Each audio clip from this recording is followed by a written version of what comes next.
This is Taking the Lead, a podcast for B2B tech professionals, leaders, and executives who want to learn from female icons in the tech industry. In each episode, host Christina Brady interviews women who are driving revenue for some of the most respected tech companies in the world. Are you ready to get inspired? Hello, everyone, and welcome to Taking the Lead. I am Christina Brady. I am the SVP of Sales at Speckit, which is an incredible tool that embeds learning, resources, and processes in what you're already using every single day. And if you want to find a way to dramatically impact your revenue very quickly, reach out to us over at Speckit. Talk about how we can help you. I am excited today to have an incredible guest on the show that I feel like we're just going to have a great conversation. Alex Dillon, welcome. Hi, Christina. Thank you for having me. I'm so excited to share our conversations because we've had so many amazing ones behind closed doors. The number of times I've been like, we should have recorded that. Right, People would have found that valuable. Why wasn't this recorded? But today it is. So let's not screw it up. No, I'm just kidding. No pressure. Alex, tell us a little bit about your professional journey, how you became this unbelievable force in enablement and all things. Tell us how you got where you are. Thank you, Christina. So a little bit about my professional journey, that's gotten me to this place where I'm in enablement, I'm in leadership, I'm in coaching. And so I had started in sales, which was, so near and dear to my heart. I think sales is a profession where you can really achieve dreams and do things that you never thought were possible and also allow you to connect with people. I think what I do professionally is mostly connection and inspiration. And that was true in sales, right? Like you inspire people to speak their future and make it a reality by connecting them to the right solutions. And then connection with humans, like on a human to human level, is just what I'm the most passionate about and interested in. And so from there, I moved into training. And I've spent a lot of time in training and coaching. So in new hire spaces, in leadership capacities. And along the journey, I've met you and we've just shared so many amazing conversations. So last time we spoke, I told you I was incredibly passionate about how do you make moments matter, whether it's delighting a customer or whether it's welcoming somebody to a company in a way that like they're like, yeah, you know what, I belong here and I can see a huge future for myself, or just making something really memorable for a family member or somebody you work with. We just have this opportunity to be alive and make things really memorable and stay with you for a long period of time. So connection and impact is just something I'm so passionate about. And that brought me to you today. Yes. Well, when you talk about this idea of moments, life is defined in moments, even ones that you don't even realize. Like when I think back into my own life and really the moments for me that changed everything or made me see something a brand new way, some of them were obviously big moments, right? Big things that happened where it's this massive shift. And then other things are, you don't really realize how much it impacts you until later, right? Like this one little moment turns into this defining piece for you. And we have that for ourselves as individuals. Sometimes we are the moment maker for other people, right? Sometimes we have done something impactful, hopefully good, but sometimes not for other people. And we are their defining moment. Sometimes in a customer journey, you have the opportunity to do that for the customer or vice versa. And even for your peers and people that you work with. So to start off a conversation like this, where we're honing in on just leveraging and identifying these moments, why is this a passion for you? Obviously, something in your life has driven you to thinking through impactful moments like this. What was it? So I have a few things. It's so funny because it's other people who have inspired me and I take them with me. They've changed my life. And part of me doing this talk with you today is I hope somebody listens to this and they're like, oh my gosh. And it changes theirs a little bit for the better, the same way that people have done that for me. And so the first was I had a leader in the past and she introduced me to this book called Power of Moments by Chip and Dan Heath. They've also wrote, I think it's called Made to Stick, which is about storytelling, other great topic. But this one was called Power Yes. of Moments. And she was like, I used to have this very perfectionism complex about like in sales, every customer experience has to be perfect. In training, like every training has to be amazing. And she was like, people forget all of that. Ordinary experiences, people forget it. They're only going to remember a few key, powerful moments of that experience.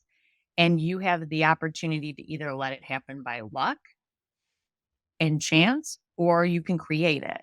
And so I realized that rather than focusing on me being perfect, how can I create something that is really impactful and special for the other person that actually allows me to have more opportunities to just be human. And if I make a mistake, they're not even going to remember it, right? Like they're only going to remember that one moment. And it was a very freeing moment for me. The other thing that happened recently was I kind of just hit a down spout in life where, I woke up, I took the dog out, I checked my email, I did my work, I worked, and I was just in a rut. And I had somebody ask me a question that rewired my thinking. And they asked me, "Are you living? Do you feel alive?" And I remember it took me back to that power of moments. Like, we have the opportunities to just make everything ordinary, or how do we look to create powerful moments, not just for others, but for our own selves, so that we feel like, man, I'm doing something meaningful. Things that are happening to me matter, and just making the best of the time we have. Oh my gosh. When you were asked that question of, are you living? It was obviously a moment of big reflection for you. But then what happened after that? Did you change anything? Did you do anything different? Like, how did that moment wind up changing your life?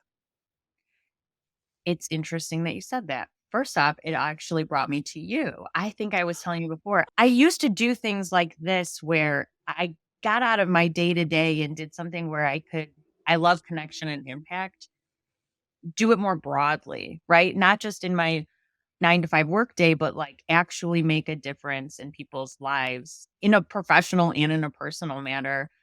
Like, this energizes me so much. You can already see, like, I'm trying to just be normal, but I'm so excited to be here. The other piece was I had people who were like, "I have extra tickets to this concert. Do you want to go?" Or, "Hey, I've always wanted to." Oh my gosh, Christina, I was like, I pretend to be a pop star sometimes. I'm not proud of that. I went and I sang in front of people. I'm not a good singer, but I just thought, I'm going to make this a moment. It's always been a dream of mine. Why not go do it? And so I all of a sudden went from just this like day to day to doing things that energized me. I felt more energetic. I felt more gratitude and happiness. And then I was able to harness that energy into giving it back to others. And I feel like I'm back in my good groove again. Oh, I mean, you gave me goosebumps because there is no moment like the present, and we're not all going to be young and able bodied and have the ability to do what we can do right now. And this idea of like that moment turned you a little bit into more of a yes person, right? Like this idea of like, you know what? Yes. And I had my own moment of this recently. We were on a vacation with my son and we went to the American Dream Mall, which has a giant indoor theme park that's Nickelodeon themed, and it's got a giant indoor water park. And if you're a parent and you're listening, you should go because it was amazing and it's all indoors. Moving on, we're going through the rides in the theme park, and I'm one of those where like city spinny rides, me no do. I'll do like the roller coasters. And I've never really been somebody to do those like carnival type rides where they spin around and they flip you everywhere. And I'm like, that just looks nausea to me. So we're walking around and there's this one ride in there that was like the intense, insane ride. And everybody, it's like a big stick up and down, and everyone sits in a circle on the bottom. And this thing spins around, and then this giant thing like swings you back and forth like the boat, but then it starts swinging you rapidly all the way around, and then it switches you directions. And I'm watching this, and my son is, "Mom, are you going to go on that?" And I was like, I would never go on that. And then me saying that, I was like, I would never go on that. I was like, you know what? I probably could go on that right now. Like, I am able to. My body is in fine shape. I've never done anything like that before. And yeah, I think I'm going to hate it. But then I turn to my husband and my son. I'm like, I'm going to go on Krang. And he was like, are you nuts? And I was like, I'm going to do it. I'm going to go on Krang. I'm going to go on that ride. I'm probably going to throw up and get really sick. But I don't know what's going to happen to me. Maybe in 5 years, I wouldn't even have the option and I would regret it if I didn't try it. And so I went on this ride and I hated every minute of it. But I was like, I did it. I went on that. And it was just, again, it was this moment of me being like, oh, I would never do that. And then I was like, wait, no, I'm gonna do it. I'm gonna try it. It's gonna be uncomfortable. And my husband and my son, while watching me on this ride, were laughing so hysterically because I just had my eyes shut and squeezed and I was screaming and I was like, make it stop because I'm going around. So it's just, it turns into this thing where I went on the ride. I did that. It's like how life is, right? It's these moments of, this is going to be really uncomfortable, but I'm going to do it. And Christina, I love that you just brought that up because you literally, so many thoughts just came to me and Tell me all of them. But so when you just do things like your way and like uncertainty, right? People like that because they feel safe, but it's like doing the uncertain and the unexpected is what makes you feel most alive. But it also like helps with that growth mindset piece. And then you can draw on those things of like, hey, if I can do that twirly ride, I can give this presentation, I can give this speech, I can ask my boss for that thing. Like if I did the swirly ride and I said I could never do that. And it can help in other areas too of just like pushing you to do things outside of your comfort zone. And although it might have been not the best ride of your life, I bet you felt alive during it. Oh, yes. And I loved that question. It's so funny, but back to moments. Somebody asked me that question and that gave me insight that I didn't have already, right? And it was just one question, 4.3 seconds, whatever, how long it's took to come out.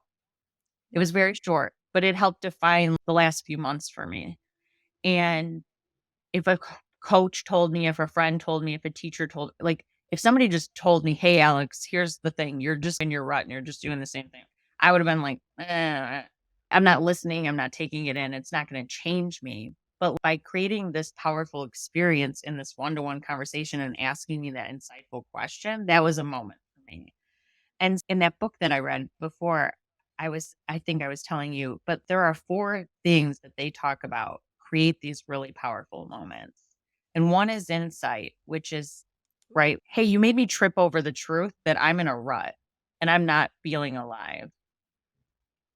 The second one is elevation, which I think comes up in sales all the time because it's really like breaking the script, doing a pattern interrupt, or it's raising the stakes. Yes. Right? Like I sing all the time around the house, but like getting in front of a huge group to do it raised the stakes for me and made it a moment. The other one is pride. So that could be the courage to get on the swirly thing, like doing something that, hey, I did something I didn't think was possible. And now I had to have some courage or a huge milestone. And then the last one is that connection piece, which is what we're doing right now, right? It's humans to human. It's doing something that matters. It's giving somebody that gift that is something little small or that note or saying that one thing to the person that really moved them or mattered to them because it was important in a special way. Those 4 things: insight, elevation, pride, connection. What a great way to think about how to categorize and make them worth it. And one of the things that I can't help but think about is not all moments are these seemingly amazing positive things. Sometimes you're defined in the hardest moments. How do you envision difficult moments, difficult experiences, hard times? So many have been through in the last couple of years, and so many have been through them in their lives. How do you make the difficult moments in life matter and drive you forward? What impact do they play? Yeah, I think back to 2 of those weird components. Like I think you can almost draw connections everywhere, right? Yeah.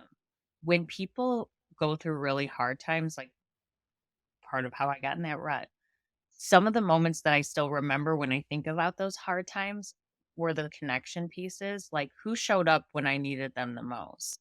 and made me feel like, hey, you might be going through something, but you really matter to me.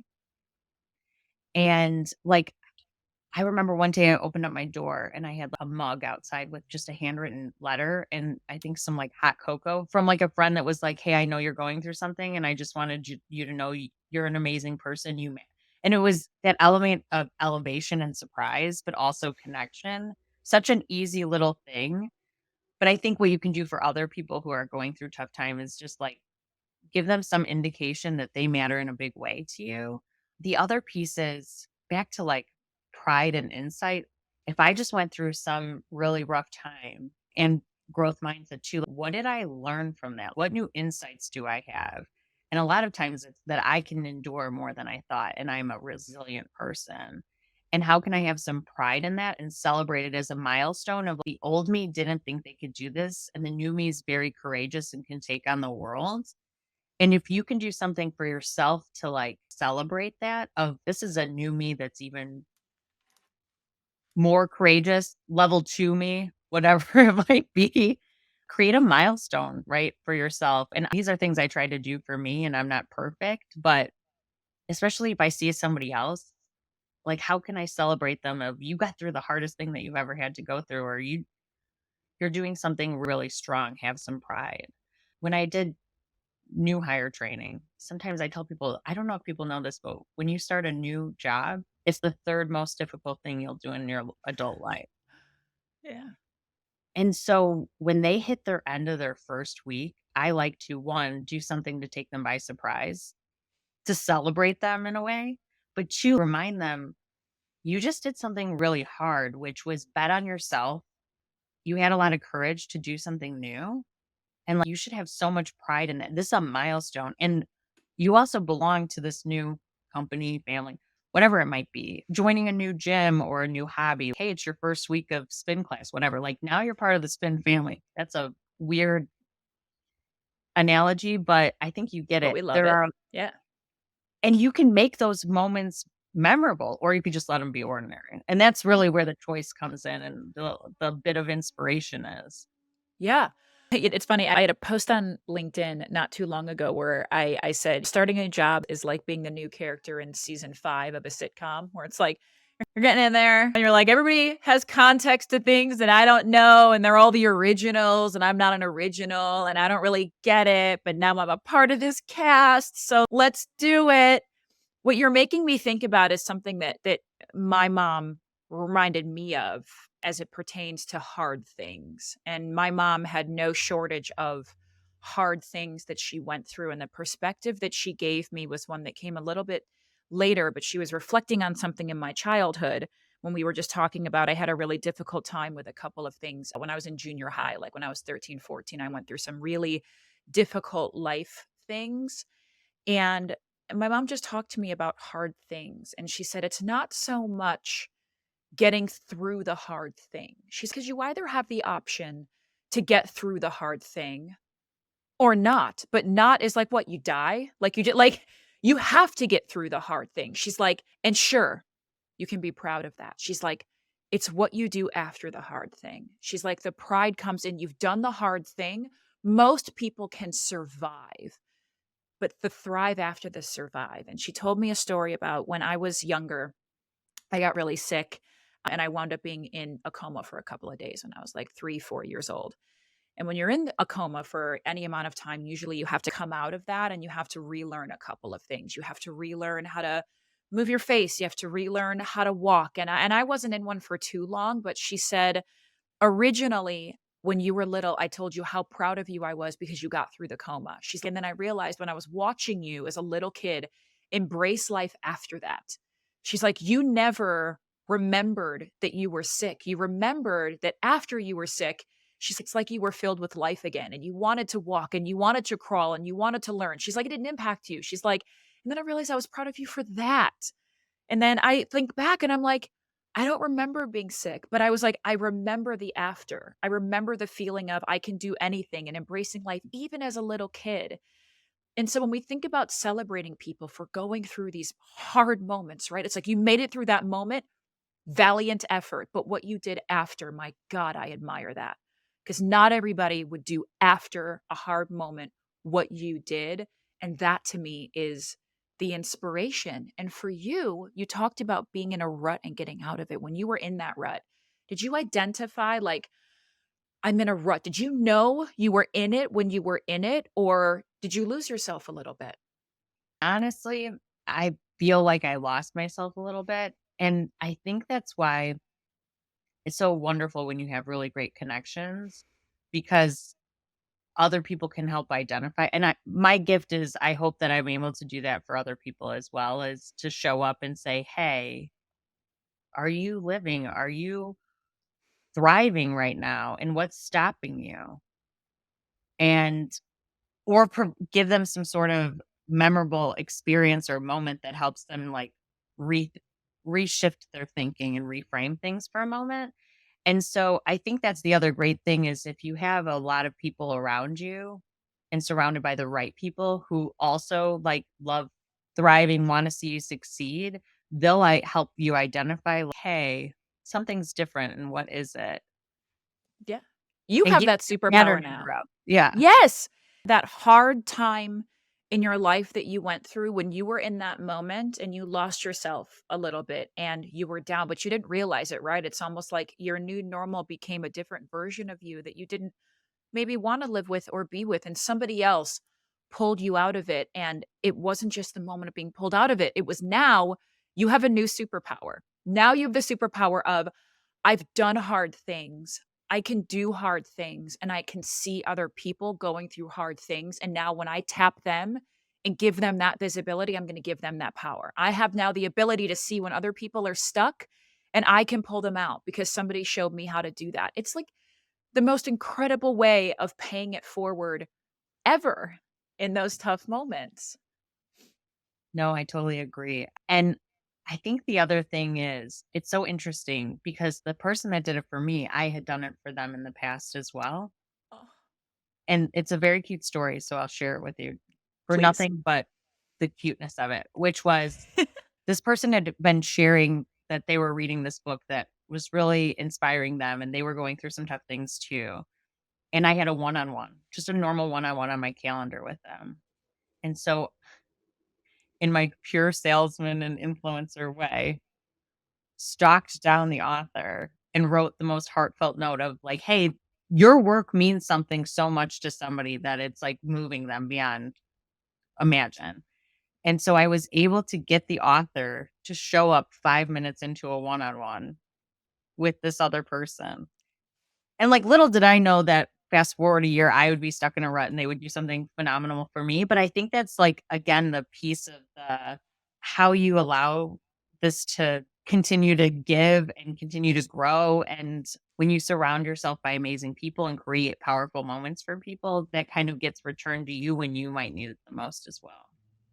Absolutely, especially because if we think about work and the jobs that we do, very few people, at least that I know, are doing the work that they thought was the dream initially, right? It's like, it's like I want to be a ballerina or like whatever. And now you're like, I am in technology, I am in sales, I'm in leadership, I'm in enablement, I'm in finance. And it's very few kids are like, I want to be in finance, right? It's just you find yourself in these jobs that you're good at, that you can love, but you often hear people say, oh, the dream job. And I'm like, what about the dream life? And the dream job can lead to the dream life, and you can find things at work that you love that make that perfect for you to live the life that you want to live. And so much of being able to do that is what you're talking about, which is identify the points in time where you are learning and you are helping and you can lean in.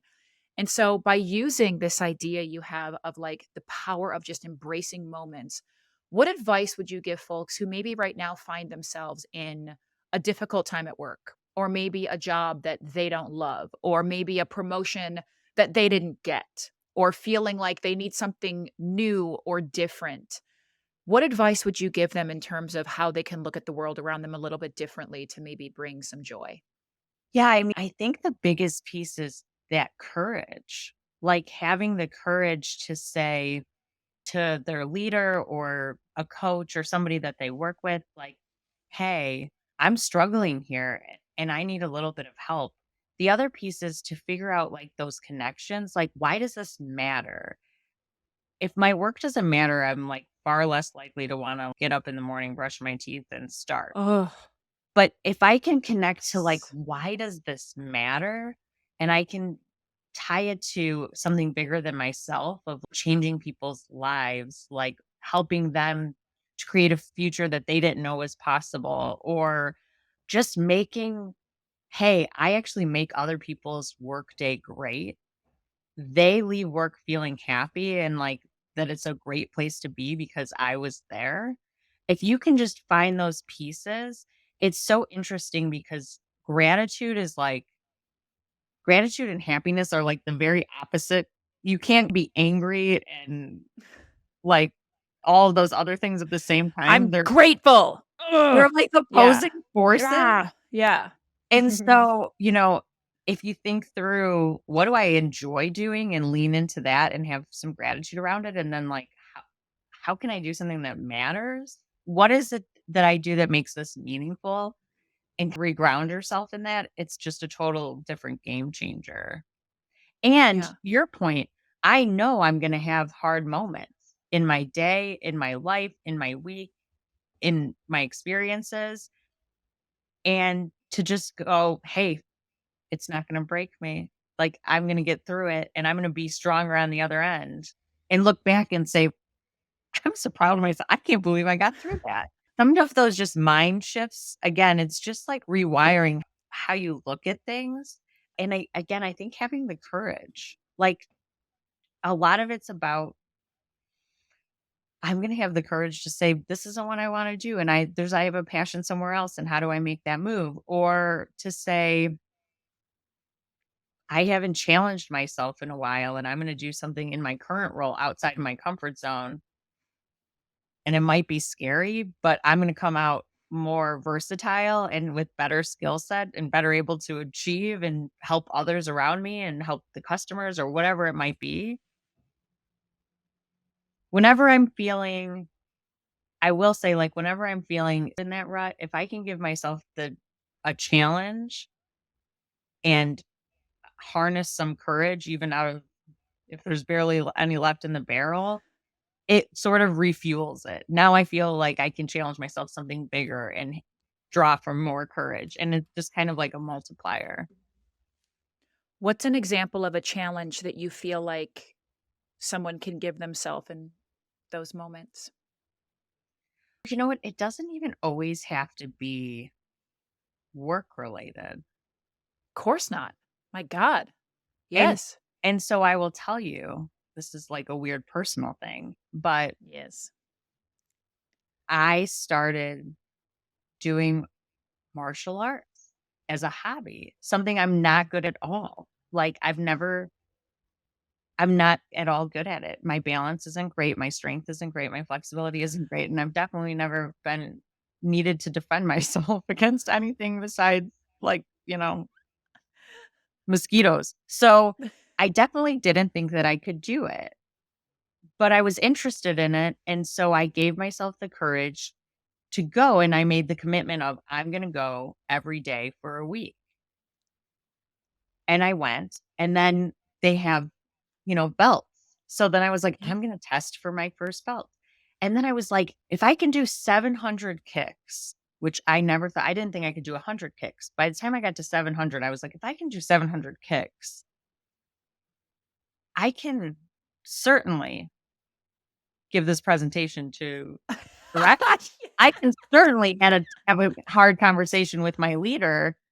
I can certainly push for something that I'm passionate and try to map it to priorities and like, do something that I want to do. I can certainly create change by influencing other people to see things in a way they didn't see it. Like you can harness that into work, even with my family. If I can do 700 kicks, I can certainly say, hey, you know what? I'm not going to make it to that family event because it doesn't really work with my schedule. Catch you next time and create that boundary, right? Like even if I can ride the twirly ride, certainly I can do something else. So I think there are ways to create a challenge for yourself, something that's going to push you outside your comfort zone, feel alive. in order to create that momentum of courage and I can do it feeling that strikes some adrenaline for you to get up and go after what else is in your way. I'm smiling so big right now that my face hurts. Like the thinking through how you talked about that was so inspirational and just like you made it sound simple in the best possible way. Also, are you like a black belt in karate now? Do I need to be what No, belt are you? Stick I'm with it? not. I'm still, yeah, I'm probably still a good year away from a black belt, but I am, Oh, just to okay. I still am, I'm still committed to it and I still practice regularly. But that's the funny thing is I actually thought about this. It's so totally off script and funny that we brought this up, but I was like, as I was revisiting Power Moments and skimming through the books in preparation for this, I was like, who does this really well? Martial arts classes, because you look at what the level above you, like the next belt level or section above you can do, and you're like, I can't do that jump kick. I can't do this thing, right? And you see it and you're like, there's no way I can do that. And then before you know it, you've done it and they celebrate you in a real ceremony where you get the belt and you showcase your skills. My parents come, my husband come. It's like so Oh funny. my But it becomes like this big thing of I can't believe I did it. Alex, this is the coolest. Oh, you're just a cool year away from a black belt. Do you know how far away I am from a black belt? If I were to be attacked, the only way I could defend myself would be to make this person think I'm crazier than they are. That would be my defense. It's the only defense I would have. I'd be like, "Are you sure? Because I'm crazy. I am crazier than you." That would be all I have. And if they call my bluff, I'm done. But you also hit on I feel like everybody has their secret superpower where like if you could have a skill that you would want no one to know you have until the perfect moment to reveal it. I've always felt like being just like an incredible martial artist would be this amazing hidden skill that you tell no one you have and in the moment, right? Like the bandits enter the banquet and you're like, this is it. This is the moment where everyone's going to suddenly realize that I am a kung fu master. It's like that. This would be the one I would want to have where they're like, did you know Christina could do that? They'd be like, no. So I feel like this is going to be you in a year. You're going to be this secret black belt martial artist, just walking the streets, waiting to save somebody. You're a One of the superhero now. one of the one of the most useful things that I've gotten from martial arts is just learning how to fall down and not get hurt. Actually, if you were to Life fall, skills. We're talking like about how life skills today. like how to catch yourself in a way where like That's right. you protect your face and the vital parts, but like That's right. That's right. Now we're talking about life skills of yeah. women and people as they age. Wait, Hold down. Yeah. some of that is like also breathing. Like martial arts has taught me a lot about breathing and breathing through things. And like you are in a very uncomfortable position. Yoga's like that too, right? Where like you might be holding a position that your body's, I don't like this. I want to get out of it. Yeah. But you push yourself and like through breath and clearing your mind can actually breathe your way through it. It's very like meditative in that way. And so again, you can think back to those times of like, how have I gotten through physical challenge and been able to breathe through it? And what about me personally was able to get through that tough physical challenge? And then how do I harness that to get through this personal challenge or professional challenge or like just thing about me challenge that I need to work through? And I really think if you can sum up some courage to take on one thing, it could just be the One thing. like breathing through the swirly ride, back to that, right? Like getting in front of people and singing. That was terrifying for me. And now I'm like, to your point, I did not die during the experience. You didn't die. Right. And I had pictures, which were cool. Yeah. This entire conversation has been unbelievably cool. And now we can transition into the rapid reveal section where I got 3 questions for you. You have 60 seconds or less to answer each. Are you up for that? I am up for that. Yes. Great. Number 1. If you could invent anything, what would it be or what problem would it solve? Yeah. I Googled this and I think people are on their way to it yet, but I'm still going to take credit for it because I thought of it before I Googled It was you. It was you. You said it today. I think you could turn trash, especially recyclables, into diamonds. And You like, can turn people. Now I this mean, is getting macabre. Like But you know how you pets? can take like cans in certain states and you can get money back for the cans? What if Yeah. you brought in a bunch of recyclables and you got like a coupon and then you could just use that? Like the more you donated, the more rebate you Oh. buy yourself some diamonds. Wouldn't that be just so amazing? Like lab created. Turn Yeah, trash because into fresh. sustainable. Yeah. No blood diamonds here. I went a little bit more macabre, and I thought you meant extract the carbon from the items because did you know now you can, like, if you lose a pet, you Yes. can have their ashes turn, which I would so I actually told my husband, and this is fairly dark, but if you know me, you know I love all things macabre. I was like, when I pass away, I want to be made into a diamond. I want you to throw a big party and I want everyone laughing and having fun. I don't want to sad. I was like, make me a diamond and make me the centerpiece of the party. And then I want everyone to just have an amazing time. And he's like, he's just staring at me. And I was like, I need you to write this down. Okay. Like, You're not writing. I don't see you writing. I don't see you writing. I need you to write this down. It's important to me. I need to be a diamond. And if you know me, it's so fitting. But yes, find some way to turn garbage into diamonds. Let's turn everything into diamonds. Yeah. Okay. Great answer. Number 2, what's an irrational fear of yours? I am afraid of the dark in real life. Oh, oh no. When did that start? I don't know if I've like always been afraid of the dark, but I think like when I like moved out of my parents' house, more importantly, and like I have a dog and a husband, both of which might alert me that there was like an intruder or something bad in the house. Something happening. Either even still, I always have a few lights on. I'm Yeah. also before martial arts was afraid of falling. So I think like the dark makes me feel like there could be someone here or I could fall. So just the to fear of prevent the all of unknown. that, It's the yeah. fear of the unknown. Let's just keep a little light on. It's not hurting anybody. I'm cool with that. I love that. Number 3, what's the best new skill you've learned this year? So again, I didn't make this up. I stole it from a TED Talk. And it's about taming my advice monster. Back to somebody asked me that question. If they had given me that advice, I might not have taken it. But there are ways that you can either acknowledge and validate people or ask them questions that help them come to their realization versus let me give you my advice. So I've been harnessing that TED Talk into like actually application and being every time I feel the want to give people advice, I'm like, I need to tame my advice monster. We're going to go with Inception instead. I like it. It's been phenomenal talking to you, as it always is. I want to thank you for inspiring me today, and for folks who might want to get to know you a little bit better and talk to you more about your life and your journey and your ideas. Where can folks find you? You can find me on LinkedIn. My name is Alex Dillon. I should be easily searchable. And don't ever hesitate to connect. I love expanding my personal and professional networks. And yeah, message me. I'm always open for conversation. Ask Christina. Oh, and we love it. I love every moment of talking to you, and today is no different. Thank you for spending your time here. And that's all, folks. Thanks for joining us on this episode of Taking the Lead. If you're looking for more inspiring stories from women leaders in B2B tech, then visit us at motionagency.io/takingthelead.